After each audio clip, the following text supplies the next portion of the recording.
intiina kubadda cagta aqoonta wadayaan TikTok iyo Reels ka daawan su'aal baan weydiinaya iga jawaaba kubadda tan ah gooladaha ayaa safe garay kadibna gooladu waxa uu bilaabay in dhulka ka boodboodsiyo hase ahaatee waxa ka dafay ciyaartoyga weerarka gool baanu ka dhaliyay talo maxay kula tahay kubaddaas ma goolba mise ma intaanan idin sheegin jawaabta saxda ah 5 second baad haysataa oo hadda ku bilaabmay kubadda taas ah ma goolba mise ma simple waxaad qortaa waa gool ama ma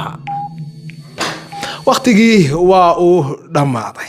intaan ku sheegin xeerar kubadda cagtu goolka kana waxay ka qabaan bal aan isku eegno go'aankii uu qaatay garsoorihii ciyaartahay saadu jeedaan garsoor waa gool buu yiri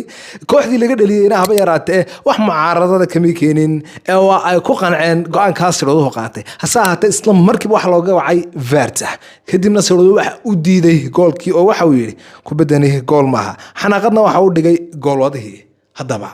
xeerka kubadda cagtu waxa uu ku tilmaamaya kubadda tan ah ma goolba mise maaha aynu eegno xeerka kan ah waxa uu tilmaamaya in gool hayaha kubaddu controlkiisa ku jirto even xataa dhulka markuu ka boodboodsiisanayo saas la ajligeedna kubaddaasi may ahayn gool xanaaqad ama foul baan ahayd hase ahaatee siroodihii ama garsoorihii dhexe ee ciyaartahay inuu yiraahdo waa gool koox laga dhilay goolka aan sharciga ahayn inay ka horimo weydo waxa idin tusinaysaa xeerarka kubadda cagta saan ciyaartoydu aqoon buuxda ugu lahayn sidii caadiga ahaydna malidan originalka ee kooxda Manchester City xilli ciyaareedkan iyo dhammaan maaliyadaha kale ee season kan xuliga kooxda waxay ku diyaar yihiin Go Sports ka soo dalbadoode salaam alaykum